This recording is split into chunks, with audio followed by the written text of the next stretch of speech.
time to talk about Mage and Bless.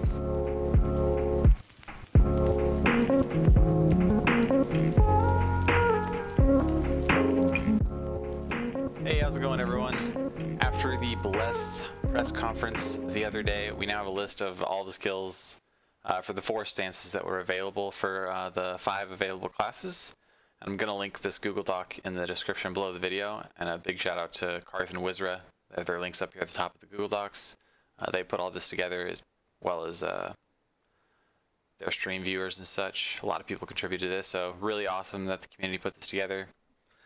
So I'm going to be playing Mage, so I'm going to use Mage as a template for explaining the combat system and just give an analysis on Mage also in the process. So now let's just get right into it. So how the game's combat system will work is you'll have 2 stances you can choose from. So there's 4 stances here: fire, ice, air, and then tri-element. You pick 2 of them, and on your bar you'll have 3 starter abilities available. Those are these 3 at the top here in each of them. And when you hit this ability, it gives you the option to cast these 3, and depending on which one of these you cast, you get the last ability also. And then you can swap stance anytime you want with no cooldown. As far as I can tell, there's no cooldown on stance swapping. So you could, like, in one stance, burn all your cooldowns, swap stances, burn all your cooldowns, swap back, etc. But you can swap freely as much as you want. So if you stun them in one stance and have your biggest damage ability in the other, then you can swap immediately. That's how that works. And so when you swap, it replaces those first 3 skills. Those are your stance skills. And then there's 4 skills on the other side of your bar. So you'll have 7 skills in your bar at all times. And those are the non-stance skills, of which there are 8. So you pick half of them right now. So a lot of these are pretty self-explanatory. Distortion reduces threat. If you know how aggro and threat works in MMOs, you know how that works. This one is very interesting and pertinent to mages. So it gives you 200 of each element. I'm pretty sure the 20 here is wrong. It gives you 200 of each element.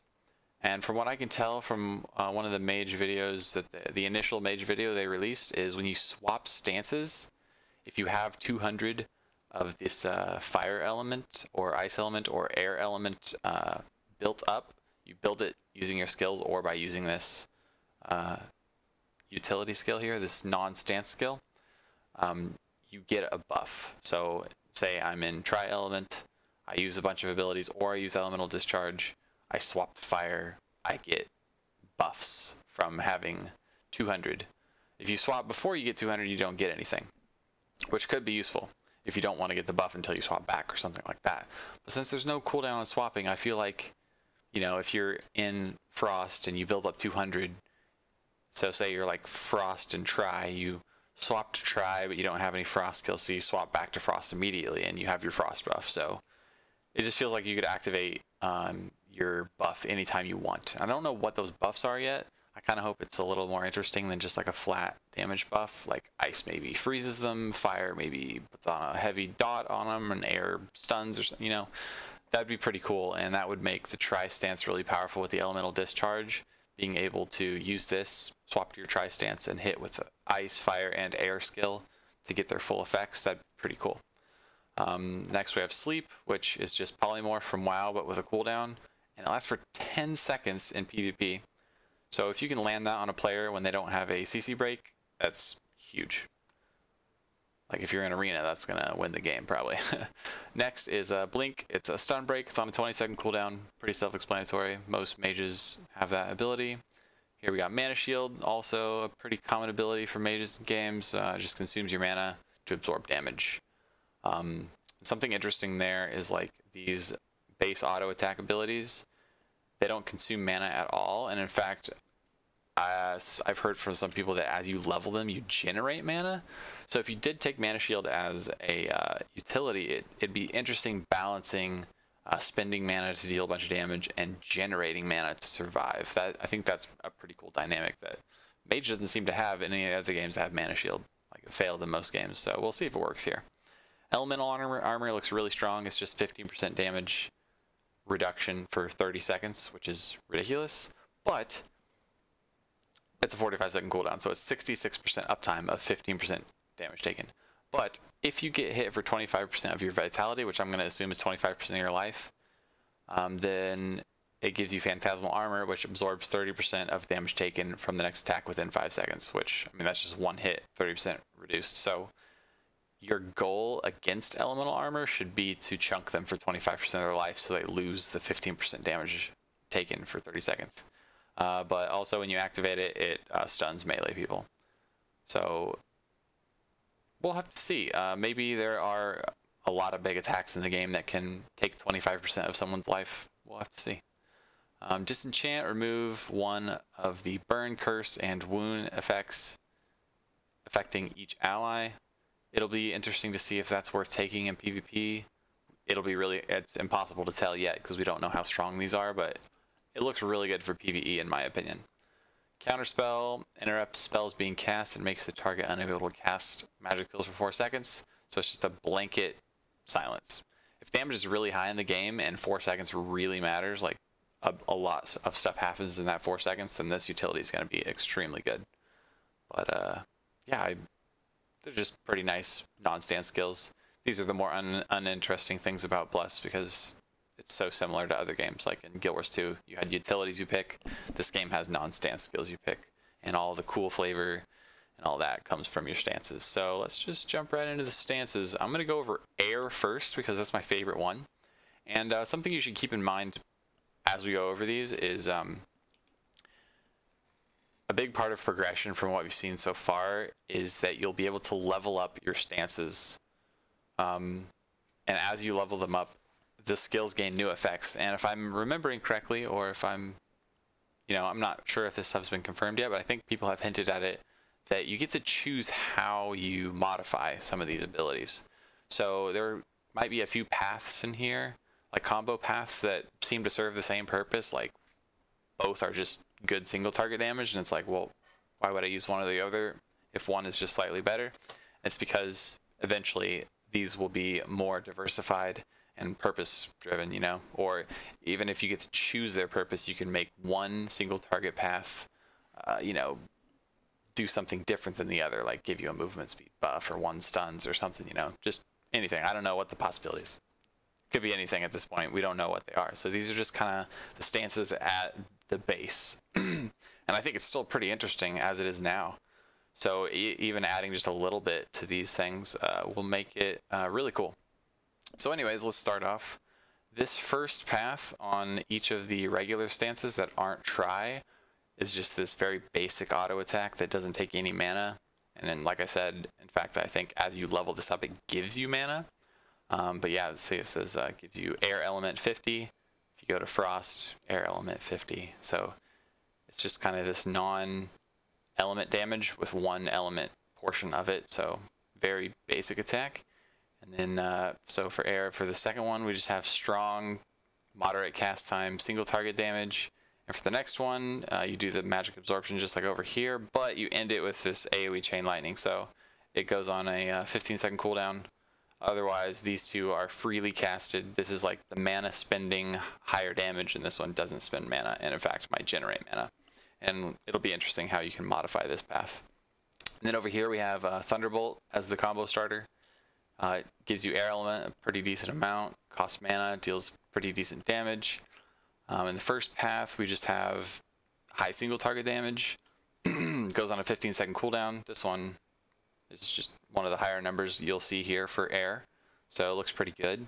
Pretty low cast time for, you think about other games, usually 2-second cast time is like big damage, like this chain lightning here. But 1.5-second cast time for big damage, that's pretty good. This second path gives you the lightning arrow, just like this path over here, but also gives you thunder and lightning, which gives you some area damage. So this is kind of what I was talking about here. This, well, this one does have a cooldown on it, so this path is probably stronger than this single target path, and has a little bit AoE, but it has a cooldown, so that's interesting. You'll use this one and then use this one, kind of thing like that. But this is like the coolest path I've seen for Mage, in my opinion. This along the wind path here. It's a 15-second cooldown. It says after generating a magical glyph in the current location, so wherever you're standing, it puts a glyph down. You fly forward quickly, dealing 21/2/2 damage to the targeted area. So it sounds like you select the ground, you fly forward, and you leave a glyph behind you, and you do a lot of damage.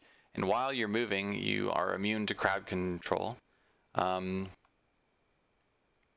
then after you do that, which is awesome, you have to cast the Chain Lightning, which you want to unlock this skill, so having a 2-second cast time here is actually kind of detrimental, but good if you're PvEing and you want to do big damage, or for some reason if you can get it off in PvP. But so if you get this off and you actually cast your Chain Lightning, you can teleport back to the magical glyph you put on the ground, which also gives you CC immunity, but it has to be within your line of sight. So what's really interesting here is the reactive gameplay portion of it. Like, you could be doing a really high damage rotation, but as soon as it looks like somebody might be targeting you, you might spam Thunderbolt a few times, like 1 or 2 or 3 times, just to keep Along the Wind active and ready to be used, you know? So you can, like, you know, you see them leaping at you and doing a stun, you leap away, and even if the stun hits you, you're not going to get crowd controlled because you're immune. So that's some really interesting stuff, and you could even use this offensively to just jump in there and do big damage, and then try to cast Chain Lightning for more big damage, and then, yeah, so really cool path right there. Really awesome. I love the feel of air being like a runaway sort of build. Then over here, the starter is no cooldown. It just does area damage, and it goes into Lightning Arrow. There's a lot of different Lightning Arrows, and just so you know, they are separate abilities, even though they have the same name. So when you do get to modify these abilities, you can modify them differently. So this Lightning Arrow might give you mana back, this Lightning Arrow might stun, this Lightning Arrow might give a dot, you know, whatever, that kind of stuff. So the last portion of this one is just, it looks like you just lay it on the ground. It gives you some air element, and then it does damage periodically, and it's instant cast. There's no cast time, but it consumes a lot of mana. And when I first saw that, I was like, wow, why would it consume so much mana? It's just kind of like a basic ability that you use, but I think the reason is you don't targeted area. Even though it says targeting skill, it says targeted area. So I think you actually just lay it on the ground. So if it didn't take very much mana, you could just spam it and get your air element to 200 out of combat. So they have to at least restrict you somewhat. Like if you use it 3 times, you're out of mana, but you have 90 air element, which is just not worth it. So if you want to use this ability for combat, you're probably not going to take Mana Shield as a air mage, but I like this because it's area control. Like if you're in arena or something and you think melee people are going to jump on you, just put it at your feet, and they'll be punished for attacking you. And that's kind of where it goes with this path over here, which we'll get into later. But this this next path is interesting. It's just Lightning Explosion over and over and over. And when I first saw it, I thought, why not just use this over and over so you can keep these paths open as like reactive abilities? But what's going to happen is these two are going to be modified in different ways as you level them up. So all 3 of the Lightning Explosions will be different. And I kind of like that. It's kind of cool. Like if people got grouped up in it, you could use, it's kind of like a point blank AoE build. Well, actually you can use this from range, but if you really would just want it to be suicidal, you could, you know, Along the Wind and do big damage and just start spamming Lightning Explosion. But I think you can use Lightning Explosion from far away. 4-meter radius. It might be close to you. If it is around you, I like that flavor. Because I loved Nova on Sorceress in Diablo 2. So anyways, this is another one of the really cool paths. This ability, obviously they took the picture from like the Japan version or something and not from the NA version. Maybe they didn't get the photo from the NA version, but so the cooldown or some of the stuff might be wrong, but it sounds like you put this tornado that like pulls people in over and over if they don't get out of the radius. And then it's followed up by a knockback. So maybe you put that on the ground and you knock them into it, or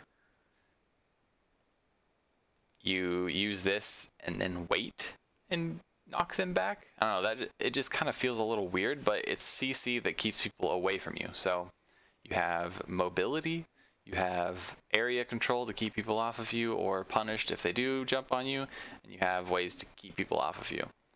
So pretty interesting. Or maybe you might put the piercing wind down and then lightning explosion and typhoon to keep them in the piercing wind. That's interesting.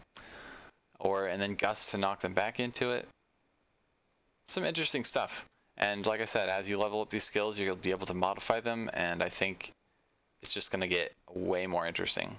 Because as it stands right now, it just feels like it's a bunch of auto attack with different animations, you know, like this is auto attack, this is auto attack, this is auto attack, this is auto attack, this is auto attack, which I really don't get the criticism. People are like, there's no auto attack in the game.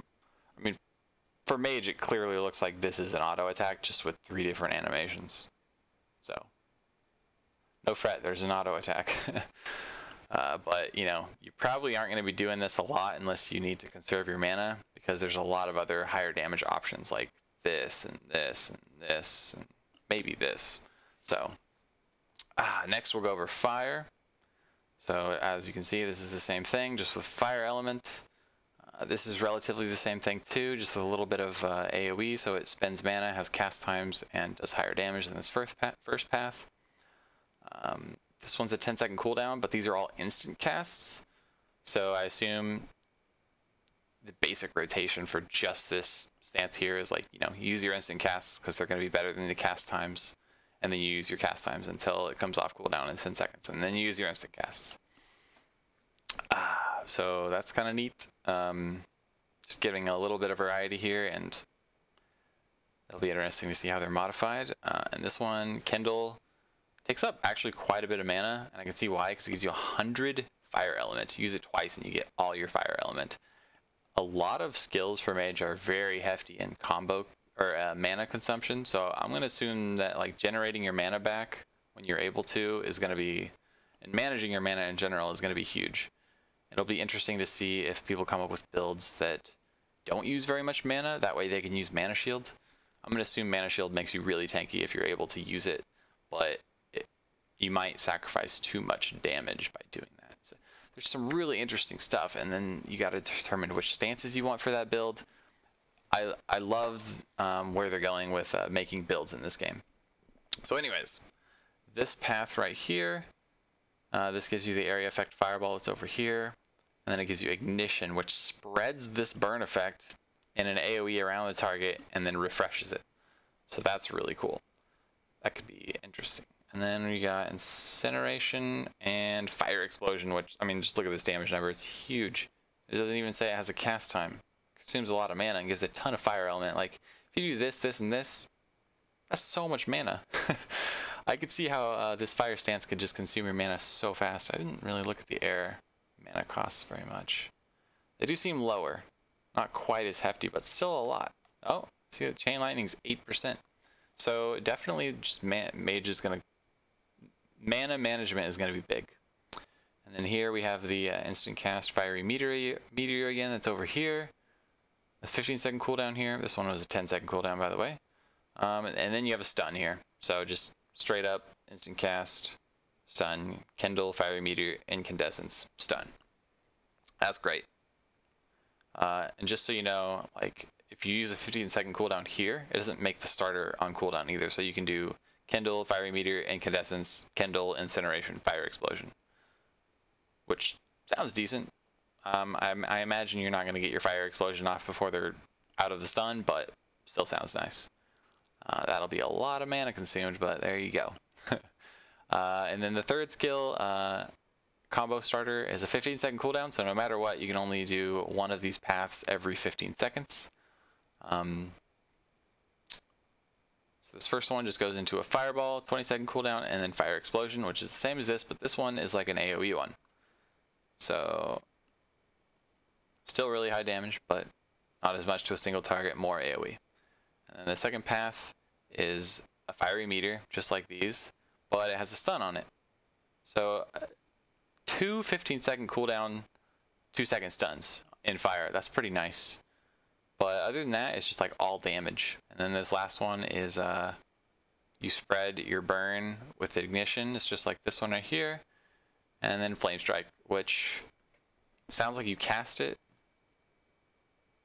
And it does an initial big damage and then periodic damage over time, which is almost exactly like Flame Strike from WoW, so good job. Just added a WoW ability straight up. But, like I said, leveling up your skills modifies them, so I think it's pretty interesting just to add, you know, regular skills from other games and then give players the opportunity to change them. It's pretty cool. And then we'll go over Ice. We'll save the Try one for last. This starter feels very similar in all of them, where it's like mana saving, mana spending, high damage, and then a 10-second cooldown one that you probably use often, and an instant cast. So it's the same as Fire. In Air, it's a little bit different because it gives you an AoE 15-second cooldown one. So Air's a bit different. But Fire and Frost both have these 10-second instant cast abilities here, with the casted mana consumption abilities here. When we get over here, we have Biting Cold, which is 837 damage, 3% mana. So already Frost is more mana. It's not as heavy on your mana, and it does high damage. Like, where's Fire? Fire is 6%, gives you 100 fire element, deals half the damage, but it gives you the burn, so the burn might be more damage. But this gives less element, takes up less mana, does good damage. And this first path is just gives you a chill shot here, 20-second cooldown, and then this AoE cone with high damage, but it has a really long cast time. 2.5 seconds is no joke. That'll be hard to get off in PvP, but could be very rewarding. But the fact that it's a cone in front of you just makes it very hard to apply, while something like Fire Explosion here doesn't even have a cast time, does tons of damage. Surely it has a cast time, right? I think there must be some stuff missing here. It can't be instant cast the most damage ever. Go down to Frost. So this path is one of the cooler ones for Frost that I see. You know, you get a 15-second cooldown damage ability here, and then you go into Freezing, deals damage over time to the enemy for 8 seconds and decreases the enemy's movement speed by 10%. Target freezes for 3 seconds when the damage over time duration finishes. So after 8 seconds they freeze, and you barely slow them, which once we get into some other combos over here, it could get interesting. And then we have what seems to be a 15-second cooldown, just damage path. Nothing too interesting. And then this ability is a 15-second cooldown that freezes their legs for 4 seconds, so a root. I'm assuming they can still cast abilities, it just roots them in place, so good against melee and stuff. And this first path is just really high single target damage. We got some good damage from Frigid Spear here, good element obtain. And the second path, as far as I can tell, is just more damage. And then the third path gives you AoE from this blizzard, but you have to channel it. So what could be interesting, I think, is casting this, which makes it to where after 8 seconds they get frozen, which freezes for 3 seconds. I wonder if that's just the stun, but different flavor. You could cast this, and then immediately freeze their legs and do high damage. And then really at that point, they're close to being frozen, and you can like you could like swap to Try or Fire and start casting like your biggest damage ability, and they'll get frozen and you'll just follow up with more damage and be like a huge combo. It'd be pretty cool. But again, when you go through these stances, you feel like the majority of it is just damage, and that's it. And so we'll have to see what the modifications for these abilities are once you level up the stances. And then we have Try, and this one gets a little more flavorful because we don't just have our standard auto attacks. Like everything's a cooldown. Like look at this. You do Ice Flame, cooldown, cooldown, cooldown. So Ice Flame gives you fire and ice element. This starter gives you fire and air, and this starter gives you ice and air. So that's pretty interesting. But it looks like all three of these paths are just single target, and then the element you choose. So single target air, single target ice, single target fire. Then we have Static Charge, which is some single target, some AoE fire, single target frost, and then we have, this just deals damage but consumes the slow or speed effect here. I'll talk about this skill after we get done with these. So this is kind of also single target AoE. So you can see how both of these slots feel very similar, which is kind of uninteresting. But again, we have to wait till the upgrades come in. But this first skill is interesting. You can use it on allies to increase movement speed by 30%, 15-second cooldown, or you can use it on enemies and it reduces their movement speed. So I think that's really cool. I like anything that makes me faster. Be interesting to run Try and Air and just have a lot of movement speed and get away from people. Yeah, so those are pretty uninteresting overall, except for static charge. But what could be interesting is using the fact that you get all the elements, right? And if swapping stances and using your 200 element up gives you really cool buffs that give you cool utility, then this stance already is interesting. Chilling Wind, it's a knockback on a 15-second cooldown. That's cool. The Fire Path gives you AoE. The Ice Path also gives you AoE. The Ice Wave, that's the cone in front of you. And then the Air Path gives you another knockback. So a knockback into damage into knockback. That's pretty cool. So you got either a speed effect or a slow with 2 knockbacks as your utility in this tree. Just going over the utility from them all, Fire has 2 15-second stuns. Try has the movement speed increase or the slow with 2 knockbacks. Ice has the freeze after 8 seconds as well as the 4-second root. And you just gotta imagine that there's gonna be some slows in there, right? After you upgrade your skills. There's no way there's not slows for Ice. And then in Air, we have this Leap that gives you CC immunity, a Teleport back that gives you CC immunity, a knockback, and like a thing that holds them there. So the utility is pretty well spread, really. Try probably has the least utility as far as we know so far. Like I said, it might actually have the most depending on what the buffs are that you get from these element buffs. But yeah, so that's pretty much Mage for now. Thanks for watching. I really look forward to playing Mage and seeing what the 2 new stances are. Like, I have no clue what they're going to be. It'll be interesting. I'd say the first build I want to try out is Air and Frost or Air and Try. Depending, if the buffs from these Fire, Ice, and Air elements are very generic damage increases, then I don't really want to try Air. I'll probably just try Ice Air. But I'm really open to everything. I'll try everything out, but I just really like the flavor of Air, so I love this ability. It looks really cool. So, yeah, thanks for watching. See you guys around.